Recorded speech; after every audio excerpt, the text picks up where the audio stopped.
하나님이 만드신 아름다운 세상이라는 제목을 가지고 함께 하나님 말씀 나눠보려고 합니다. 오늘은 인류가 출현 400만 년이 된 그런 해입니다.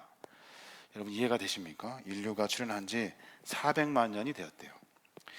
그 중에서 지구를 생각하고 환경을 생각한 지는 얼마큼 됐냐면 38년 되었대요. 인류가 지구에서 400만 년 동안 살았는데 그 안에 인간이 지구와 환경을 생각하는 해는 38년밖에 안 됐다는 거예요. 여러분 이해가 되십니까? 교회 안에 여러 기념주일이 있습니다. 그 중에 제일 낯설고 익숙하지 않은 절기가 있는가 생각해 보니 오늘 우리가 드리고 있는 환경주일이에요. 환경주일. 환경에 대해서 고민하고 생각해야 하는데 그런 일들을 우리가 하지 못한 것 같아요. 왜 환경주의를 지켜야 할까? 왜 환경주의를 지켜야 할까 생각해 봤습니다. 사실 어제 6월 5일이죠. 6월 5일은 1972년 스웨덴의 스톡홀름에서 개최된 UN 인간환경회의가 개최가 됩니다. 그때 지구 환경을 위한 슬로건이 하나 걸리는데 오직 하나뿐인 지구라는 슬로건이 딱 걸치게 됩니다. 그 슬로건 안에 114개국의 대표들이 참여하여서 인간 환경 선언을 채택하게 됩니다. 처음으로 유엔에 환경 전문 기구가 설치됐고 그날을 기념해서 매년 6월 5일을 환경의 날로 제정한 거예요. 그래서 교회는 6월 5일이 지난 6월 첫째 주를 환경주일로 정하고 창조 세계 보존을 위한 교회의 결의를 다지는 예배를 함께 하고 있습니다. 그 예배가 그 해가 딱 38년 된 거예요. 이미 돌이킬 수 없는 강을 건너 것 같은데 지금이라도 깨닫고 그나마 400만 년 동안 지구와 함께 살았던 인류가 이제서야 깨닫고 돌이킨 거예요. 이미 우리는 비대해졌고 편리주의에 중독되어 버렸고 환경을 생각하는 인류의 작은 움직임이 너무나 미미할 만큼 정말로 환경에 대한 고민이 우리에게 있는지 없는지 알 만큼 굉장히 미비하게 된 거예요. 환경을 살리는 일은 마치 주님이 하신 말씀과 같은 것 같아요.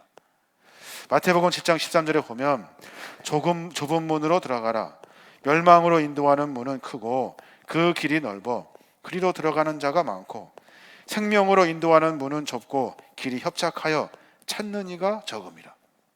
환경운동은 이런 말씀과도 같아요. 넓은 길이 아니라 사람들이 모두 편해서 그곳만 가는 그 넓은 길이 아니라 좁은 문, 좁은 길, 어렵고 힘들지만 그 길로 가야만이 생명을 만날 수 있는 그 생명을 만날 수 있는 말씀, 그 말씀을 우리에게 허락해 주신 거예요. 그 말씀은 지금 우리가 일상에서 느끼는 편안함의 대부분, 이 모든 것들이 다 환경을 파괴하게 되고 그 결과로 얻어지는 것은 자연의 파괴와 죽음뿐이라는 거예요. 지금이라도 좁은 문으로 들어가야 돼요. 지금이라도 불편함을 감수하며 살아야 하는 거예요. 인류가 생활이 조금 불편하면 할수록 좁은 길과 좁은 문으로 들어가기를 몸부림칠 때 환경은 그제서야 보존이 될 것이고 하나님이 지으신 세계와 생명은 그 연속성 상에서 생명의 흐름을 이어가게 될 거예요. 많은 사람들이 환경 문제의 심각성을 알면서 실천하지 못하는 이유가 있어요.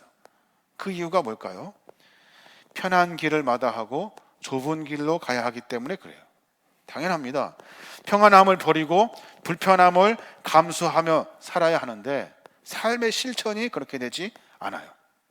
내 몸이 이미 익숙해졌어요. 환경은 생각지도 않고 오로지 나만 생각하는 몸으로 익숙해졌다고. 특별히 금년은 파리 기후협약의 발표에 따라 각 나라들이 탄소 중립을 위한 구체적인 감축 계획을 실천하는 첫 해예요. 올해부터 탄소를 줄이기 위한 각 나라의 목표를 정하고 실천하는 해라고요. 우리나라도 마찬가지예요. 지난 2020년 10월 28일에 문재인 대통령이 국정연설에서 2050년 탄소 중립을 선언해서 그 탄소 제로 운동의 실천안을 제시해주고 있는 거예요. 교회도 마찬가지예요. 환경주의를 맞이해서 기독교 환경단체와 NCCK 생명문화위원회가 중심이 되어가지고 각 교단, 기장, 예장통합, 감리교, 구세군, 성공회, 복음교회, 정교회, 기아성, 루터교회 이렇게 9개 교단을 중심으로 해서 CBS, YMCA, YWCA, 기독교서회, 기독학생, 총연맹 등 5개 회원 연합기관이 참여해서 탄소 중립 실천 캠페인을 진행하고 있는 거예요. 그 이름이 뭐냐면 바로 생명의 길 초록 발자국이에요. 우리의 의식주의 기본 생활을 비롯해서 교통, 에너지, 문화, 경제 각 분야에 7개의 실천 사항을 정하고 그 일을 통해서 탄소 배출을 줄이는 구체적인 행동을 함께 실천하고자 하는 거예요. 편리함과 편안함을 추구하는 생활 방식을 다 버려버리고 쉽게 쓰고 쉽게 버리고 쉽게 새로 구입하고 그저 좋아하는 것들만 집중적으로 쫓아다니는 인간의 이 악한 습성을 다 벗어버리고 하나님 만드신 창조 세계를 회복할 수 있는 그 길을 우리가 함께 가고자 하는 거예요. 그 길은 좁은 길이고 그 길은 좁은 문으로 들어가는 일이고 그 길은 살을 깎아내는 아픔이 있을 거예요. 그런 일을 진행하지 아니하면 우리는 결국 인류 대종말의 때를 맞게 된다는 겁니다. 사도 바울이 주를 믿는 사람들에게 권면하듯이 이야기해요. 너희들이 세상에 어떻게 살아야 하는지 아니? 라고 설명하면서 사도 바울이 시대를 향해서 사회의 계몽과 신앙의 점검을 강조하면서 이렇게 말해요. 로마서 12장 2절부터 보면 너희는 이 세대를 본받지 말고 오직 마음을 새롭게 함으로 변화를 받아 하나님의 선하시고 기뻐하시고 온전하신 뜻이 무엇인지 분별하도록 하라 라고 권면해주고 있어요. 이 세대의 풍조와 같이 평안함과 낭비, 인간 중심 그리고 습관적으로 파괴하는 이 악한 버릇들을 다 벗어내버리지 아니하면 우리는 결국 하나님이 기뻐하시고 선한 뜻을 쫓지 못하 자연을 파괴시키고 만다는 거예요. 우리의 삶의 모습을 점검해야 돼요. 문제가 뭐예요? 우리는 과연 이 일을 감당할 수 있을까? 과연 우리는 이 심각한 문제를 우리의 삶의 문제로 받아들일 수 있을까 하는 것을 생각해 봐야 하는 거예요. 바울 선생은 신앙인이라면, 바울 선생은 믿음 있는 사람이라면 이 세대의 풍조를 따르지 않는데요. 마음을 새롭게 해야 된대요. 그것이 쉽지만 않은 일이지만 우리의 삶의 모습 가운데 각오하고 결단하여서 이 세대 풍조 속에 역행하여 시대를 살려내는 거룩한 신앙인들이 되어야 된다고 말하고 있는 거예요. 캠페인이나 선언으로도 되지 않아요. 아무 의미가 없어요. 실천하지 아니하면 아무 의미가 없는 거예요. 모든 생명은 하나님의 창조로부터 비롯되었습니다. 하나님은 온 세계를 만드시고 보기 좋았더라 말씀하셨어요. 어느 한 창조 피조물에만 보기 좋다 말씀하신 것이 아니에요. 거기에 우위를 정하는 것이 아니라 하나님은 세상을 다 만들어 놓으시고 보기 좋다 말씀하셨어요. 근데 인간은 마치 자기들이 대장이나 되는 것처럼 자기들이 가장 존귀한 그런 존재인 것처럼 세상에 군림하며 창조 세계를 파괴하며 살았다는 거예요. 모든 것들을 다 하찮게 여기고 모든 것들을 다 착취하려고 하고 그래서 세상 모든 만물이 다 모든 피조물들이 멸종해 가고 있는 이 상황을 방조해내면서 그저 자기 배만 채우면 되는 이런 인간의 악한 습성들이 우리 안에 가득가득 채워진 거예요. 성경이 말하는 창조 세계 보존이라는 것은 생태신학적 관점에서 모든 피조물들과 함께 화해하고 평화하고 공존해야 된다는 것이 그 원리예요. 창조 세계의 보존, 이 창조 세계의 보존은 인간과 자연이 평등하다는 거예요. 누가 잘나고 똑똑하고 힘이 있는 것이 아니라 자연과 인간은 함께 공존해 가야 하는 거예요. 그렇지 않으면 우리가 파괴시킨 자연은 그 파괴시킨 자연으로 하여금 우리의 생명의 문제가 되게 되는 거예요. 그래서 우리는 결국 이대로 가다가는 죽어가는 거예요. 이대로 가다가는 모두가 다 죽는 거예요. 나이가 들어서 죽는 것이 아니에요. 이것은 인류 전체의 대멸종을 의미하고 있는 거예요. 세계자연보전연맹의 통계를 보면 2010년부터 지금까지 약 10년간 세계의 많은 피조물 467종이 멸종되었대요. 10년 동안 467종이 멸종됐대요. 그러니까 매년 47종 이상이 멸종되어 간 거예요. 지금 이 순간에도 세상에 하나님 만들어 놓으신 피조물이 사라지고 있는 거예요. 그게 때가 되면 멸종되고 그 멸종의 때가 되면 인간도 그 속에서 사라져버리고 마는 거예요. 생각해 보니까 무엇만 남을 것 같습니까? 무엇만? 인간하고 인간이 키우는 소, 돼지, 닭, 이것만 남을 거예요. 나머지는 다 파괴되고 죽어버립니다. 이제서야 몸부림치지만 대기 오염의 문제만 봐도 이미 때는 늦었어요. 대기 오염을 다 방출해 놓고서 오염 물질, 그 물질 때문에 오존층은 이미 다 파괴됐어요. 오존층 파괴할 오염 물질이 앞으로도 계속 배출될 거예요. 줄입시다 해도 안 줄이니까 사람들이 계속 반복적으로 어려워질 거예요. 지구에 매장되어 있는 석탄과 석유를 이제 한 100여 년, 150년이면 다 꺼낼 수 있대요. 150년 동안 석탄과 가스를 이대로 계속해서 공중에 태워버린다면 탄산가스는 지금보다 5배가 더 늘어나고 지구의 온도는 10도가 올라가고 그러면 빙하가 녹게 되고 지금도 수없이 많은 빙하가 녹고 있는데 다 녹아버리면 해수면이 60m 올라간대요. 세계 대부분의 농경지와 거주지가 바다에 잠기는 거예요. 웬만한 섬들은 다 물속에 잠기는 거예요. 하늘에서 비가 내립니다. 생명의 단비라고 우리가 이야기하면서 그 비를 소중히 하는데 대기 오염으로 말미암아 그 비가 산성비로 내려요. 이미 북유럽과 북미에서는 그 산성비로 하여금 호수와 산림이 다 죽어가고 있어요. 산성비로 나무가 죽어요. 그러니까 땅이 물을 담아내지 못하고 그 물이 비가 되지 못하니까 사막화가 급속도로 확장되게 되는 거예요. 여기에다 사람들이 산림을 없애요. 왜요? 거기에다가 소를 키워야 되니까, 거기다가 돼지를 키워야 되니까 거기다가 다 비워버리고 공장을 짓고 공장식 축산시설을 짓기 시작합니다. 산성비로 인하여서 산림이 죽어가는데 더해 산림을 사람들이 없애고 있어요. 그러니 비가 안 와요. 비가 안 오니 사막이 더욱 늘어나게 되고 비가 안 오니까 물이 석유보다 더 비싸게 되고 결국은 그 비싼 물을 계속해서 사 먹어야 하는 거예요. 가뭄 때문에 많은 사람들이 그래서 굶어 죽어 가는 거예요. 그러다 보면 결국 지구는 종말의 때를 보게 되는 겁니다. 한 해에 47종씩 사라지는 그 작은 피조물, 하찮은 것이라 생각했던 그런 것들과 함께 우리 인류는 사라져버리고 마는 거예요. 하나님을 섬기는 기독교인들이 착각하고 있는 것이 있어요. 그것이 뭐냐면 하나님이 인간을 창조 세계의 중심으로 세웠다고 생각하는 거예요.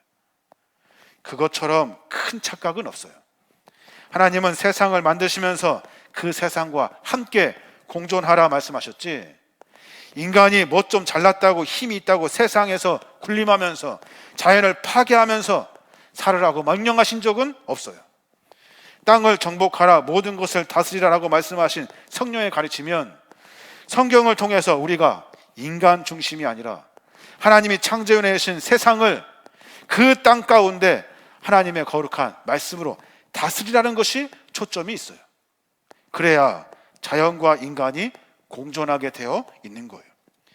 인간 중심의 이 생각, 인간과 다른 피조물들을 구별하는 이 이분법적 사고가 생겨나면서 인간은 더욱더 포악해집니다. 자연의 미물들을 하찮게 여겨요. 아무거나 다 잡아먹어버리고 모든 것들을 다 파괴해버려요. 자기가 죽는지도 모르고 그렇게 삶을 살아내요. 다른 피조물들을 단순히 인간을 위한 봉사와 희생의 대상으로 간주해버린다고요. 이것이 수천 년의 역사를 가진 성경을 문자 그대로 해석한 어리석은 인간들의 착각이라는 거예요.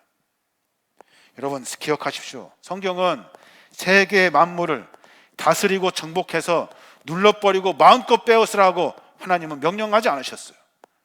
세상을 정복할 수 있는 힘이 있다면, 세상을 다스릴 수 있는 힘이 있다면 공존해서 하나님이 만드신 창조 세계를 보존하는 것이 인간의 힘이다라고 말씀하고 계시는 거예요.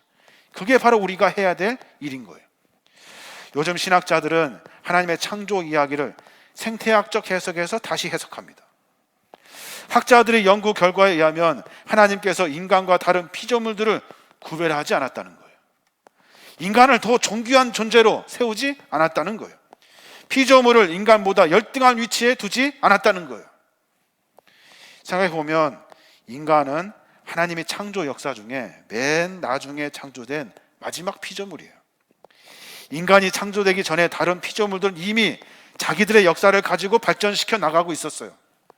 인간은 하나님의 창조 사역에 있어서 맨 마지막에 창조되어 있고, 인간에게 창조된 피조물을 하나님께서는 하나님에 의해 창조된 피조물을 인간에게 맡기신 거예요. 이 세계를 보존해 주어라. 하나님이 만들어 놓으신 이 창조 세계를 보존해 주어라. 모든 피조물들이 한 해에 47개씩 다 멸종해 가는 것을 너희들 그렇게 똑똑하고 힘이 있고 잘나는 그것 가지고 보존해 주면 안 되겠니라고 말씀하고 계시는 거예요. 사실 생각해 보면 다른 피조물들은 인간이 없어도 평화를 누리며 살 수 있어요. 인간이 없으면 보다 나은, 보다 진정한 평화를 누릴 수 있겠죠. 나무든 숲이든 그리고 많은 공기든 많은 것들이 인간의 오만과 착취로부터 자유하기 때문에 훨씬 더 잘 될 거예요. 인간 없어도 자연은 잘 살아요. 그런데 자연 없이는 인간은 살 수 없어요. 인간은 다른 피조물이 없이는 한순간도 존재할 수 없어요. 인간 중심으로 개발하는 행위를 멈추지 않으면 우리는 그 안에서 죽어가는 거예요. 죽는 거예요. 자연을 하찮게 여기는 생각을 바꾸지 않으면, 자연과 함께 공존해야 된다는 생각을 바꾸지 않으면, 자연을 내 것이라 생각하는 욕심과 탐욕을 버리지 않으면 우리는 죽는 거예요. 죽는 거예요. 인간 중심의 핵심은 탐욕이죠. 탐욕, 욕심. 이 욕심이 자연을 다 파괴해버리고 마는 거예요. 이제 문제가 있어요. 어떻게 할 거냐? 어떻게? 우리가 해야 될 일이 무엇이냐? 심각한 생태학적 위기, 공해 위기에 시달리고 있는 우리에게 하나님이 보여주신 말씀은 공존하라는 거예요. 공존. 오늘 말씀에 보면 분명히 우리에게 말씀해주고 계셔요. 땅과 거기에 충만한 것과 세계와 그 가운데 사는 자들은 다 여호와의 것이로다. 다 여호와의 것인 거예요. 우리의 것이 아니에요. 여호와 하나님의 것이 되는 거예요. 해야 될 실천사항 두 가지를 정하려고 해요. 하나는 뭐냐면 창조 질서 회복을 위해서 인식의 전환이 필요해요. 여러분 생각을 고쳐 먹어야 돼요. 막 쓰고 막 버리고 막 낭비하면 우리는 죽는다는 멸종의 인식을 가져야 돼요. 이렇게 하다간 죽는다는 생각을 가져야 돼요. 언제 죽을지 모르게 그냥 사라져버리고 만다는 것을 인식해야 돼요. 그래서 우리가 하는 일들이 자연을 살리는 일인지를 생각해야 돼요. 이번에 광주시청의 지원을 받아서 저희 교회가 빗물 저금통을 설치했어요. 고민되더라고요. 해야 될까 말아야 될까. 그런데 하나님이 내려주신 빗물 한 방울 한 방울도 소중히 여겨야 하는 마음으로 낭비하지 않고 이것이 자연적으로 다시 순환될 수 있는 장치를 만들어야겠다 생각하고 지원받아 설치를 했어요. 이 물 가지고 비에 빗물을 담아서 나무도 키우고 청소용 물도 쓰고 이제 할 거예요. 더 나아가서 화장실에 있는 변기물, 우리가 비싸게 돈 주고 정화한 수돗물 그걸 사용하고 있거든요. 이런 물을 가지고 화장실의 변기물을 쓰는 거예요. 그러면서 자연스럽게 순환할 수 있도록 만드는 거예요. 교회는 앞으로 많은 일들 가운데 탄소 제로 운동을 진행할 거예요. 실내의 온도도 최고 낮은 온도로, 최적의 온도로 만들 거예요. 우리가 편하게 낭비하듯이 시원하게 얼음 속에 있는 것처럼 여름을 보내는 것이 아니라 우리 온도와 비슷하게 힘들지 않을 만큼만 아끼고 아껴서 생활할 거예요. 또 생명의 길 초록 발자국이라는 실천사항 7가지를 7주간 진행할 거예요. 어려운 일이에요. 그 일들을 하나씩 하나씩 진행하면서 우리가 인식의 전환을 만나야 돼요. 내 생각을 고쳐내야 돼요. 이번 주에는 기후미식이에요. 기후미식은 식습관을 바꾸는 거예요. 한마디로 말해서 고기를 먹지 않는 거예요. 소를 키우고 돼지를 키우느냐고 전체 탄소 배출량의 그것이 22%를 차지한대요. 자동차가 전기를 만드는 데 사용하는 그 탄소 배출은 25%래요. 이 많은 전기를 사용하는데 25%. 소, 돼지 키우는데 22%. 무엇을 줄여야 되겠습니까? 소, 돼지를 적게 먹어야 돼요. 그 공장식 축산업을 없애야 돼요. 자동차는 14%래요. 탄소 배출을 줄여서 식습관을 바꾸어서 우리가 탄소 재료를 만들어내어야 하는 거예요. 중고등부 아이들에게 이제 먹지 않은 채소를 먹으려고 권면하고 있어요. 걔들은 채소를 먹지 않으려고 하거든요. 이번 주에는 통닭 시켜 먹지 않고 이번 주에는 피자 시켜 먹지 않아요. 우리가 기후 미식을 통해서 환경을 만들어 가는 거예요. 또 하나는 창조 세계를 다시 봐야 돼요. 창조 세계를 인간만 소중히 여기는 욕심을 다 포기하고 들에 핀 풀 한 포기도 나무 한 그루도 소중히 여기는 그 마음을 가져야 돼요. 세상에 있는 아름다운 자연 만물을 우리가 다시 보는 시각을 길러야 하는 거예요.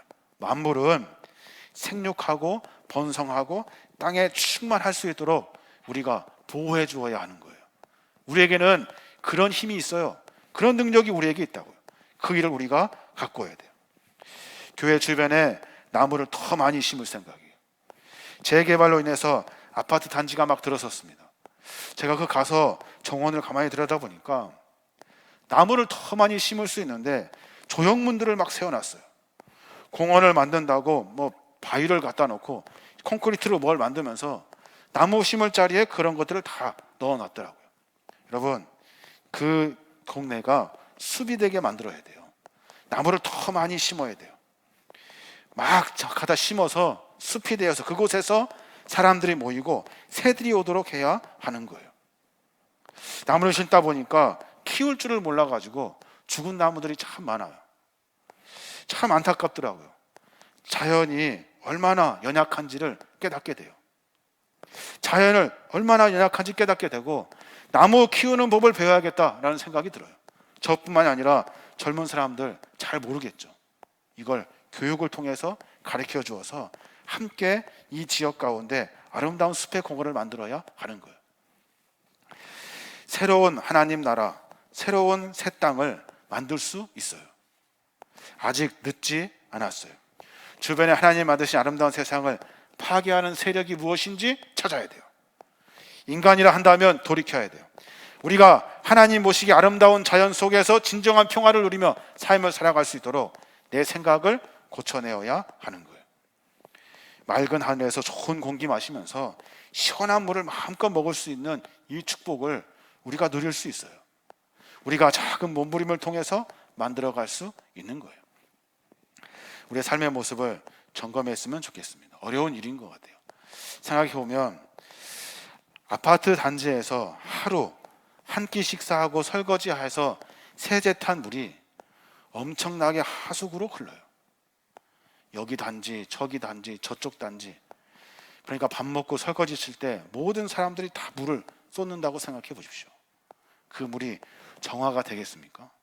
여름 되면 다들 샤워를 막 하잖아요. 그 물이 하수구로 내려가서 모여진다고 생각해 보세요. 이 계림동뿐만이 아니라 여러 동네, 세계 각국의 그런 물들이 바닷속으로 들어간다 생각해 보십시오. 세상은 금방 멸망하고 말아요. 보이지 않는다고 해서 안 되는 건 아니에요. 모든 것이 다 악화되고 있어요. 빨리 깨닫지 않으면 우리가 죽게 되는 겁니다. 하나님은 우리에게 그런 사명을 허락해 주십시오. 하나님 우리에게 그런 사명을 허락해 주신 거예요. 그리스도인이라면 이런 신앙의 삶을 살아야 하는 겁니다. 저 여러분이 7주간 진행되는 이 생태 운동에 함께 동참하고 삶의 모습을 점검해서 하나씩 하나씩 실천해서 이것이 습관화되어야 하는 거예요. 그래야만이 하나님이 만들어진 창조 세계를 우리의 힘으로 보존할 수 있는 거예요. 저 여러분이 그런 삶으로 말미암아 이 지구를 지키고 하나님의 거룩한 그 선한 뜻을 이루어내시는 저와 여러분이 되시길 주님의 이름으로 축원합니다. 아멘.